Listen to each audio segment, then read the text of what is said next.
What's up, guys? Welcome back to another episode of the NCL. Week 9, actually, this week of Season 3, and we're taking on Kade and the LA Latios. Kade's currently undefeated. We are going to look to topple his undefeated record. I was not super confident in the team builder about this matchup, but based on what he brought, I'm a little bit more confident. Looks very offensive, less defensive. That does scare me, for sure. The defensive mons, I felt like I could have worked around better. Definitely a Lomomola, I was a little bit surprised not to see. Thought it did okay against me, and I could have been able to like set up Calm Minds with Latios and then kind of just win, depending on his sets. But there you go with that. So, let's talk about my team. Actually, let's talk about his team. He's got Zyger 50, Volcarona, Lomomola, Delmise, Registeel, Garbodor, Mega Diancie, Zapdos, Cryogonal, Crawdon, Sock. Cryogonal didn't come. Registeel didn't come. Lomomola didn't come. I was not expecting the Sock, and it did come. Garbodor and Delmise I was also not expecting. Everything else I kind of prepped for-ish, except for the Mega Diancie, which I don't have anything for. My rock resists are weak to Fairy, so can't do much about that.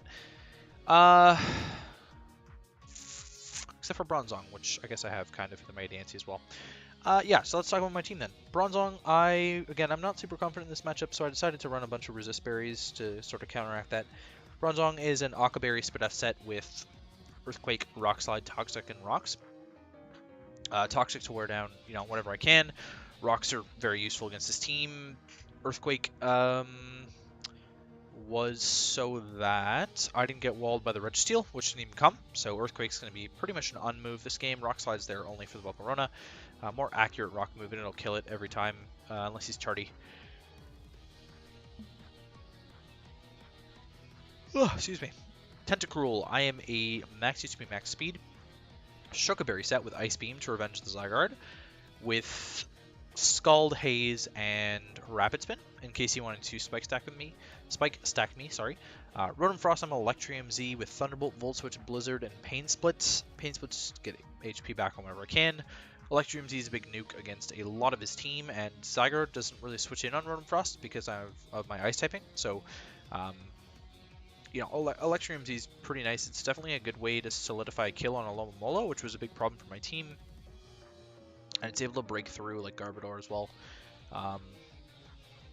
And Zapdos, kind of.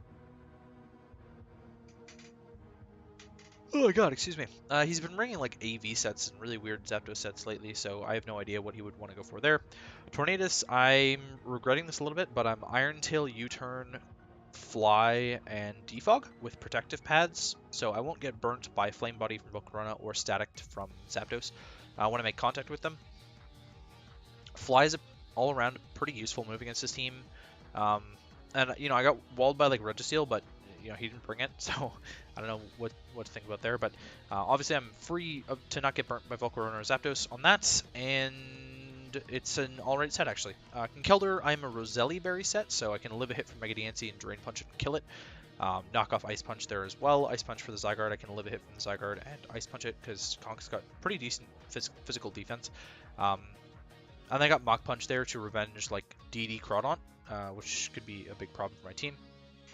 And Mach Punch to pick off the Diancie if Drain Punch can't do the job, obviously, either.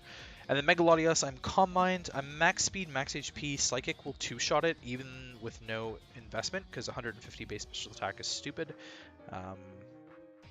Yeah, so Psychic, Calm Mind, Thunderbolt, Roost is the set.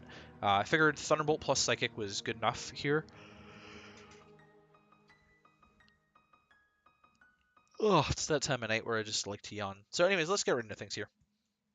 I'm just going to lead with my Rotom-Frost. Pretty free lead as the Sock comes in. We don't see Mold Breaker, so I'm figuring this thing's probably going to be sturdy.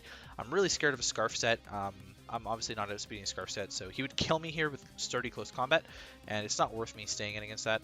Although a Scarf set with Mold Breaker makes a lot more sense rather than a Scarf set with sturdy. I'm still worried about it, so I'm just going to double here into my Tornadus.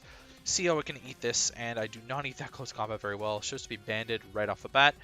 Fairy's probably going to switch, although he didn't for some reason. He was just sacking the Sock, I guess, because he had Sturdy up still. So we break his Sturdy, going to my Mega Latios here, and now he's going to switch into the Diancie on my Thunderbolt. So I predicted the Crawdon coming in on what he thought was probably going to be a Psychic, but Regular DNC still takes 27. Basically shows me he's fully offensive, so we're definitely going to speed tie this DNC. I'm actually going to double because Moonblast kills me from this range, and a Psychic won't kill him from this range, so I've got to get the hell out of there.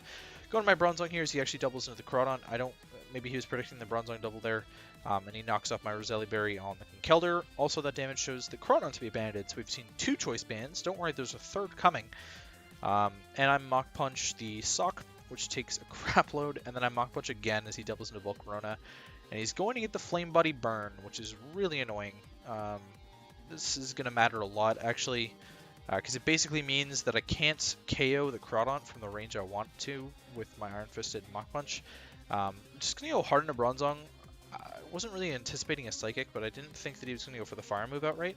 And my Rock Slide's not going to do a whole lot to the Sock. I can just go right back into my Torn on the close combat there, and I believe I click a U-turn here to get into my Mega Latios. It looked close to me if that was going to kill or not, and Mega Latios can roost on this, so I'm going to take my opportunity to roost on this really low Sock. It's kind of just setup fodder for me, and especially if he runs out of close combats. That crit, by the way, doesn't matter because I'm just going to roost anyways, but it does suck because he's getting me lower than he should, and it's going to take me some extra turns here. He's running out of close combats very quickly as he goes into the DNC now, but I'm in a decent enough amount of HP. I'm just going to pause it right here for a second. Max Special Attack Timid Moonblast, 83 is the max roll that he can do to me right here. I'm at 82, so he'd have to high roll me. I'm going to win the first speed tie, which doesn't matter. This one didn't matter at all because neither of us kill each other. And then I'm going to win the second speed tie, and we kill the Mega DNC. So big threat gone. In comes the Zygarde. I don't want to let this set up for free, so I did click Psychic, and he's just going to E-Speed, show me the E-Speed. I have no idea what set he could be at this point, but he's going to go right into my Rotom-Frost. I threatened him out, obviously, with the Blizzard, and I'm going to go for the Volt Switch and get some momentum back as he sacks off the Sock. Not wasting any Blizzard either, and I still bait what my Rotom set could be.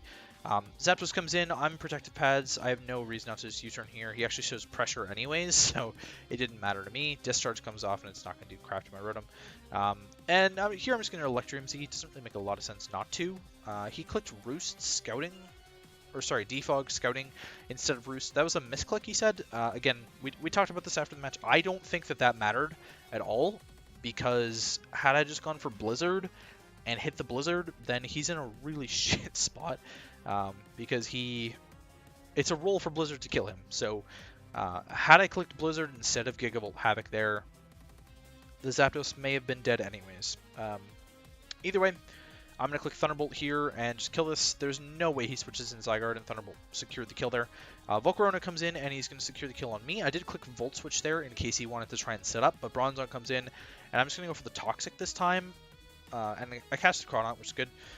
He was switching Crawdon in on the Rock Slide. I thought he might have switched into Zygarde, and Toxicing the Zygarde would have been huge. Conk comes in on the knockoff. I'm going to go for the Mach Punch, and we'll see just how little this is doing. Without the burn, it was going to kill. I'll be honest with you guys, without the burn, it was going to kill. You got to keep in mind my attacks halved, so double that damage. I'm doing 88% with Mach Punch there, and he would have died. So the burn on the Conkeldurr really sucked, because if I'm in a situation where that's a thing, at the very least, I get off more damage on the Volcarona, which is sitting at 79%. Can you see that? I think you can. Volcarona's at 7. Oh, you can't see it on the side there because of his super long nickname, but it's at 79% right now. If he swaps it in, he obviously gets another chance at Flame Body burning me. Let's say I didn't get burnt the first time. Conkeldurr either kills the Crawdon there with Mach Punch, or he switches in Volcarona, takes more damage on it, which then changes my decision-making process later in the game, and lets me have Mach Punch to get damage off on the Zygarde late game, which is going to be very clutch, and we'll see why as we get to the end here. Either way, Tornadus just gets to U-turn here for free, really. There's kind of no reason not to just click U-turn. I just get to go into Tentacruel. In theory, this should be okay, as I can, deal with the Volcarona in whatever way I can, but I'm just going to go hard into my Torn here. He can't kill me as he Quiver Dances, and then I think he's going to get greedy because he can't kill me again, and I'm just going to go for the Fly as he Quiver Dances again. Really, I kind of catch him with the Fly there. It's a pretty good play clicking Fly. Unfortunately, it lets him go into Zygarde for free, but I do get some chip on the Zygarde, and we'll see it's doing about what you expect for a max HP Zygarde variant. And then I'm going to try and fly again here, but I have no idea how Thousand Arrows works, and it pulls me down from my fly and shows to be banded. So now in a really bad spot because he brought 3 choice band users against me. And my Tornadus can't hit this because my best move to hit this now is Iron Tail, which is a garbage move. And had I had Icy Wind or something instead to hit the Zygarde, I'd be in a better spot. I don't know if I talked about this at all, but I was considering Icy Wind on this set really early on in the build. Despite being physically biased, I was considering Icy Wind on the set to get the speed drops and whatnot, and I'm really regretting that I'm not bringing that and bringing Iron Tail instead to hit the DNC. I probably shouldn't have had, like, I needed coverage to hit the DNC, but I probably should have relied on my Roselli Berry strat to do a little bit more, or, you know, rely on Bronzong walling it, threatening it. Ideally, Bronzong threatens it with the Steel move. Obviously, I didn't have the Steel move, but I could have had the Steel move. So instead, I'm just going to U-turn into my Tentacruel here. In theory, I should, now that we know that it's banded, I should outspeed this with Tentacruel, and so I can afford to blow my Shuca Berry here as long as I click Ice Beam. And with that U-turn damage, this dies to Ice Beam, 100%. Now, this is a key pivotal turn here, and we'll see that he swaps into Volcarona. I did click Ice Beam, so actually we'll just go through that. Had I clicked Scald, I would have two-shot this Volcarona here, and I outspeed the Volcarona, as we see here, as I clicked Haze, thinking that he would, you know, try and set up on me, which he does, but either won the speed tie, or he was slower than my Tentacruel. And actually, I'm going to look back and see if I won the speed tie.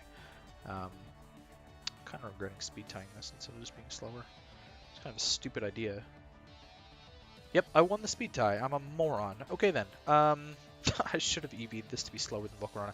I didn't want to be slower than the Zapdos was the thing, but I shouldn't have been concerned about that. I should have been slower than Volcarona.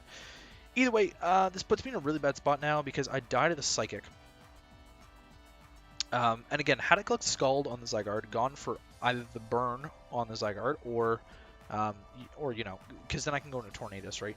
I've got some chip on it, but Tornado, like, if I do that scenario, then I lose right away. So clicking Ice Beam, I still think was probably the right play. Clicking Scald, predicting the Volcarona coming in, would have been pretty ballsy, and switching in Volcarona there was kind of ballsy anyways, just in case I had clicked Scald, but it doesn't really matter because Zygarde ends up being his win con here. We do lose, and I'll just sort of let it play out here. Bronzong, I kind of bait him with the GG a little bit. I'm not sure if he actually saw that or not, but the Aqua Berry lets me live. And actually, I'll talk about this a little bit, but he had to be +4 with Flamethrower to kill me through that Aqua Berry because I'm fully Spit F. So unless he was Fire EMZ, which he's not, I found out after the game he was Psyche EMZ to hit the Tentacruel. Unless he was Fire EMZ, my Bronzong was living from that range, so I felt very comfortable clicking Rock Slide.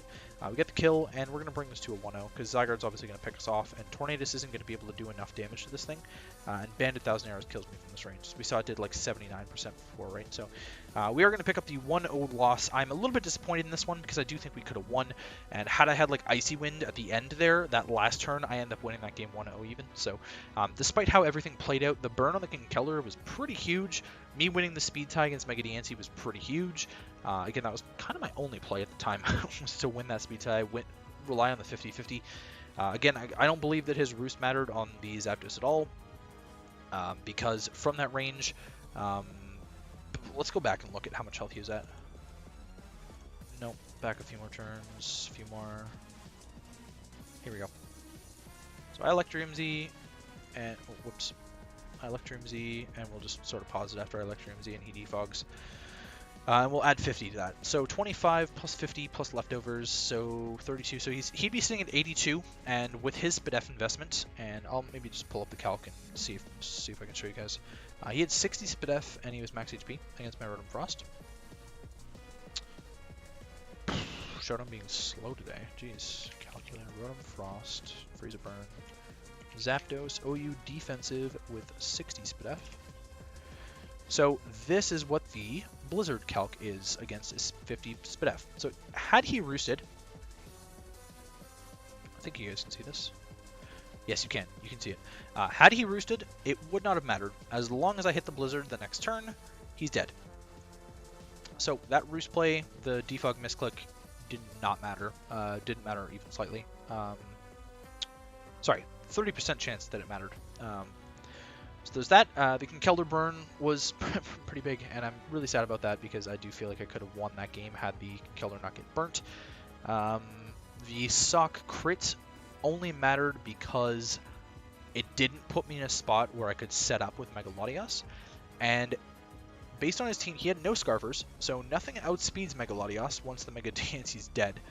And I could have set up Calm Minds on the Zapdos potentially as well, assuming he doesn't paralyze me with Discharge or whatever. Or heal on it or whatever. And Crawdon is dying to a +1 Thunderbolt anyways. You know, Sock was banded, Zygarde was banded. That thing is kind of set up fodder for Calm Mind Latios, and I just Psychic it. Volcarona is not going to outspeed me after some boosts from Calm Mind. His Bug Buzz isn't doing enough to me, and Psychic's going to blow through that. So, you know, there's maybe a world where the Sock doesn't crit me, and Mega Latios is in a much better position to set up and potentially break or get a sweep going. Who knows? I really think the Kelder Burn mattered a lot. I really think me being stupid and running Iron Tail on the Torn mattered a lot more because I didn't have enough ice coverage for the Zygarde, and it ended up being the big issue at the end of the game.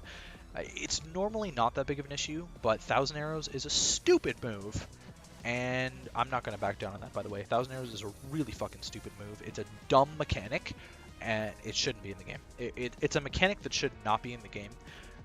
And I'm mad about it. And that's only because I could have completely destroyed this Zygarde by clicking Fly and not being smacked down by Thousand Arrows. So, you know, take that as you will, salt or whatever.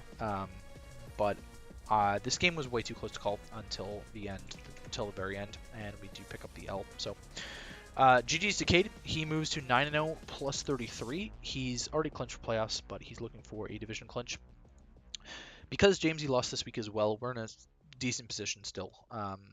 As long as we lose the weeks that Jamesy loses, and we don't lose in weeks where he wins, then we're in a better spot division-wise. We're still in third in our conference. We cannot be higher than that because Jed is 8-1 and Ben is 7-2 right now.